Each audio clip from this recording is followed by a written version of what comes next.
Trump's Secret Service team meets with local jail officials ahead of NYC trial verdict report.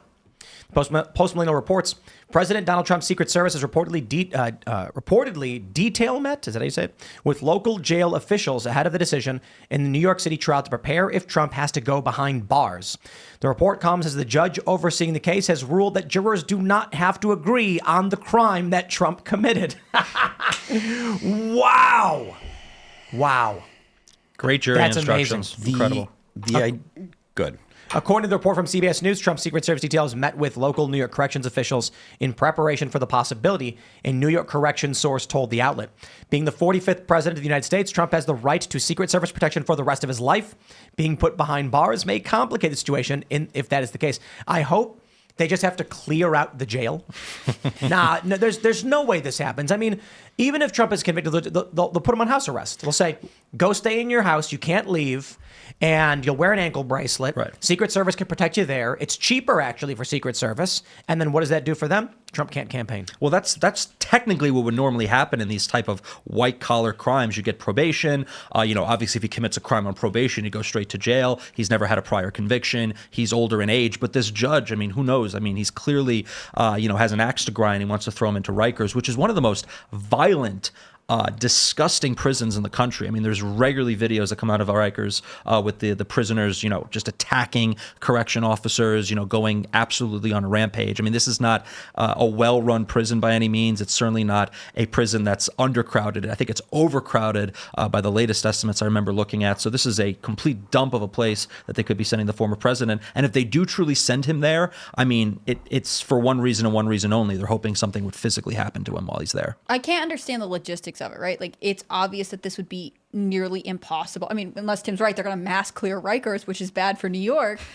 How would you have Trump incarcerated? Unless the intention is to risk him, right, or to put him, they'll be like, well, for your own protection, you have to be in solitary confinement. There's no justification. They've been trying to empty their prisons for a long time, and now they'll have no choice. Secret Service says that we've got to clear everybody out.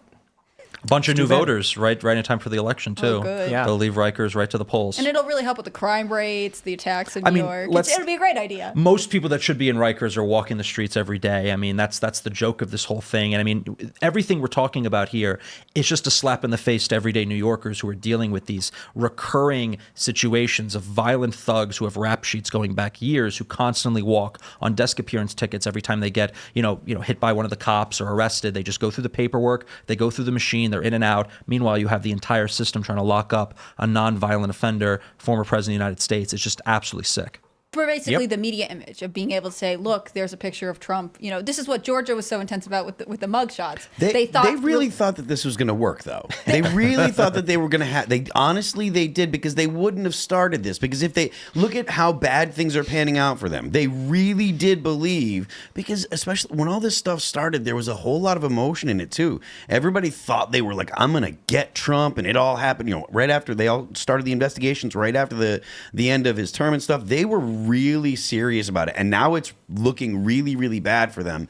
And so I don't see that how they even make this into something that I don't see the silver lining. How they fix it? It's all bad news. Well, that's why I think they started early on being like, well, possibly you could go to jail for contempt of court because we told you to stop violating the gag order. Like, I think ultimately this is all about the imaging, and they like, again, with the Georgia mugshots, like, there was someone on sort of left media in these campaigns thinking, if we can just get a mugshot of Donald Trump, then the American people will hate that guy. It's the arrogance. And it turned out that was the most hilarious thing. Yeah. He released merch for it, and people were like, actually, I feel like he's being abused by the system, and if they can abuse a former president who is a billionaire, they can definitely abuse me. And so I think it actually rallies support in his favor. I don't think a perp walk to Rikers Island would make people think Trump was bad. No, I think he'll win. I think he'd win if they send him to Rikers. And again, it's their arrogance, it's their just complete disconnect with the actual political realities on the ground. They think continuously making him a martyr is only going to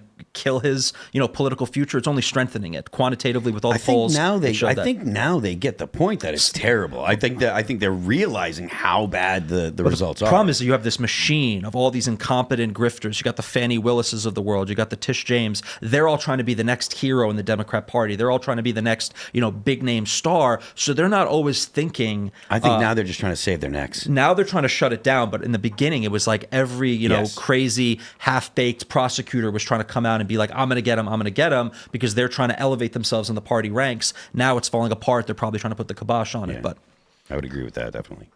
I have a feeling that Trump may find himself in some kind of incarceration. I imagine the ankle bracelet is their preferred method. So I mentioned that to a friend of mine who used to work in D.C. and she was talking about, like, she mentioned, oh, well, it would be like Waco, or there would be a situation like Ruby Ridge, and I'm like, it wouldn't be like that. Wait, how? What? Yeah, she's like, because I was thinking that it would turn into violence. There would be protests, etc. And she was thinking that it would turn into something that would have like a group of people escalating hold up. But effect? the thing is, it wouldn't turn into. I don't think it would turn into that. And I Like mentioned people defending Trump from being incarcerated? I'm not 100% sure, but the point that I was making is like it'll be more like the Bundys. Right, like it'll be more like a standoff. It'll be people facing down the government more than the like government. Secret Service versus the arresting Exactly. authorities. You would end up having a lot of people that refuse to go to work. You would have if you have too many protesters that get violent with the police, there would be police that wouldn't go. Not most of them, because I think that January 6th has proven that idea was a fantasy. But there would be people that would say, look, this is wrong, because this is more clear to normies that it is a kind of a hit job on Trump, that it's illegitimate. So I don't think the idea that it would become there'd be protests, and so I don't think that's far-fetched. I just don't think that it would be some kind of like small thing. It would be a big deal with a lot of significant repercussions, The like line you really said bad. about the normies, that's the key thing here. That's what they miscalculated. This was red meat for their left-wing Yes. base. It was the cat ladies on the Upper West Side who think of President Trump like the next Hitler. Those are the people that they were appeasing with this move, and they turned off all the default Democrats, you use that term, or the normies who are now waking up and are saying, wait, this is wrong. I don't like President Trump maybe, but this is too far. And that's where they totally blew the political calculation. Why did they blow it? I mean, is it just arrogance that allows them to do this, or do you Emotion. think? I think so. Yeah, emotion, arrogance. I mean, a lot of these people, particularly these blue states or these blue districts like Fannie Willis and Tish James, they never have any political competition. They run their little fiefdoms, whether it's their attorney general office, their governorship, whatever office they tend to hold in these blue monopolistic one-party towns. These Democrat machine politicians, they've never actually had to campaign. They've never actually had to, persuade people of the righteousness of their policies or the success of their policies. They win because of the machine, particularly in New York, particularly in where Fannie Willis is in Georgia.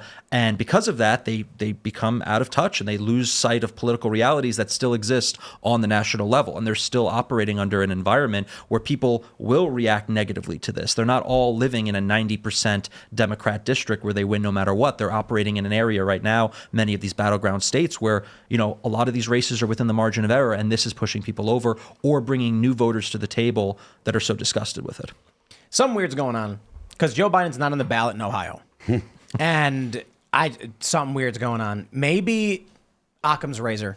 There's no grand cabal or conspiracy. There's powerful special interests working behind the scenes that I get, but no big conspiracy. Just they're screwing up royally. Someone didn't file the paperwork. Maybe the administration and the Uniparty has become Swiss cheese infrastructure where people have quit. Nobody cares to support them.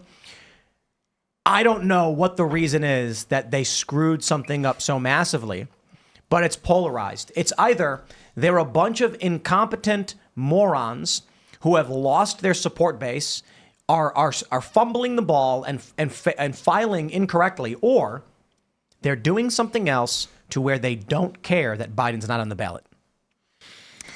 I think Occam's razor. I think you're dealing with a lot of stupid people. I mean, just look at how they govern. Look at their foreign policy disaster. Look at just their media relations. You have that account, the Biden-Harris War Room, posting clips of President Trump from rallies where he's funny, relatable, entertaining, and they think it's an own. I mean, these are the type of people you're dealing with. They're deluded and they're in a bubble. So, or they don't think it's an own and they've given up.